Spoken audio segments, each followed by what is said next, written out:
Well, our great president Donald Trump is trying to get this crime under control, especially here in Chicago.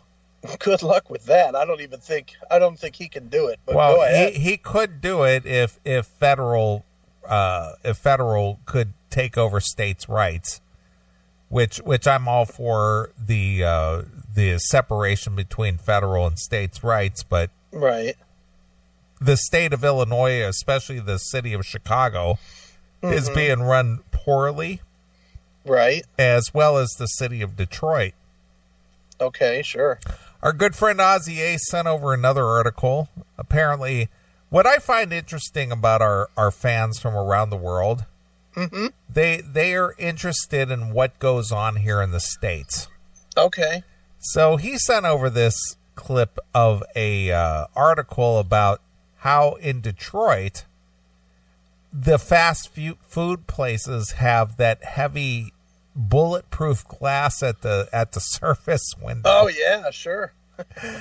Now, why would a city like Detroit require so much bulletproof glass?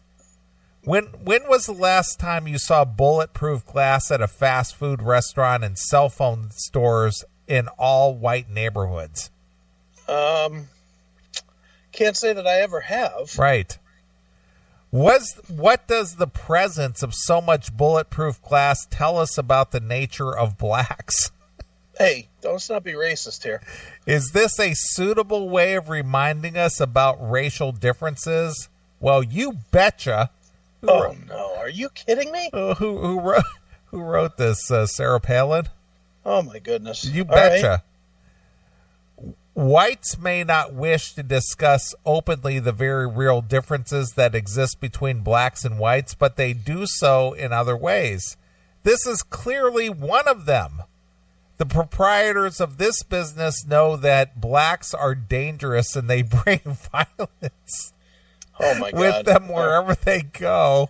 So as a means of protecting their employees and their cash, they erect bulletproof barriers between themselves and their black patrons.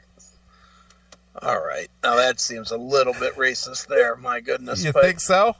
Yeah. Now, mind you, this came from Ozzy Ace from Australia. Well, I know. But, I mean, I don't know that it's necessarily because the area is predominantly black that there's that much crime, as much as the area is full of fucking fucktards. Right. You know, it's behavior, not fucking, being black is not a birthright to being fucking a criminal. Correct. You know, you're not born with the criminal gene because you have black skin. Correct. But the surrounding neighborhood with nobody keeping it in check and not enough people, laying corrective action onto people that are acting up is the problem. But you know as well as I do, dude, you go into a black neighborhood, you'll find a couple white guys that are equally scumbaggish. That's true. You always will. So it's not a black thing per se. I guess to say it's a black thing plays into the easy political stance where the fucking liberals will say, see, it's because it's the black people that are being persecuted. I don't even agree with this person's premise that white people don't want to talk about the differences between white people and black people. I think white people would encourage that all too much, as long as it can be honest discussion and not some fucking kiss the black people's ass discussion. I agree with that.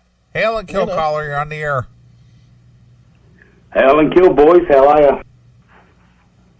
What's up, Ozzy Ace? Well, I really, when I saw that video, I'm thinking, I just can't picture this Chicago. Do people shop? Do they walk around? What's going on? Well, just in certain parts. I see that there's like 3 or 4 comic shops or something in Chicago. Is it true? Do kids walk around to these with their parents? And then I see this fast food joint locked up, bigger than a vault. It depends on I just don't get it. It depends on the neighborhood, because I know I know when I was going back and forth to Pittsburgh, when the closer I got to Pittsburgh, you know, the 24-hour gas stations, they would still lock their doors at like 10 o'clock or whatever, and they would have the bulletproof glass with the slide-out drawer to order food. Like if you wanted to go in there and get a drink or a sandwich or something, you would go to a window outside, and you would tell them, yeah, get me a Snapple and a sandwich, and they would put it in this drawer and then slide it out to you after you paid them. Well, I found that, back in, what was it, 95 I was there, and you had to pay for the fuel before you got it. Sure. I mean, here you still fill up and then go and pay them. Oh, no, that doesn't happen here at all. Where do you live? Yeah. Where do you live? Paradise?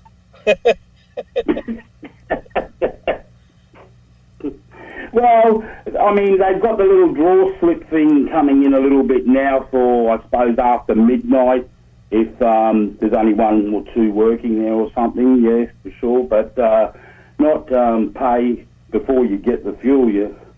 There's still a bit of a trust thing, I suppose. But they've got cameras, and don't get me wrong, there's plenty of people, still driving off and challenging the system, of course. Is that what you call it, challenging the system? Well, the ones that don't contribute for 7 days and got their hands out. Well, yeah, you don't do it here in the States. I mean, there's very few places that I can't think of any where you don't pay for your gas before you pump it. Absolutely not. Do you know of any, Neely? I call it white privilegeville. It's somewhere in the middle of Nebraska. If you can actually find your way out there, you can. I mean, it's a paradise. It really is. It's a paradise. Okay, all right. Yeah, no, I came across that and I thought, just looks, I just can't see that happening here for a while anyway. I'm moving there, Aussie Ace. You got a room I can rent? Buddy, you can, no problems at all. I've got 2 Koreans coming in tomorrow for 4 weeks. I've got plenty of space. I've got 2 Asian places down the road where we can just get a shag, pay, go away. It's all sweet. Did you say a shag, pay, go away? Yeah, exactly. Do you frequent that place a lot? Yeah. It depends on what I'm feeling like. Bit of Japanese, bit of Korean. Bit of, Chinese, whatever. So if Forensic Files did a episode there, they could find plenty of your DNA there? Oh, well, maybe, yeah.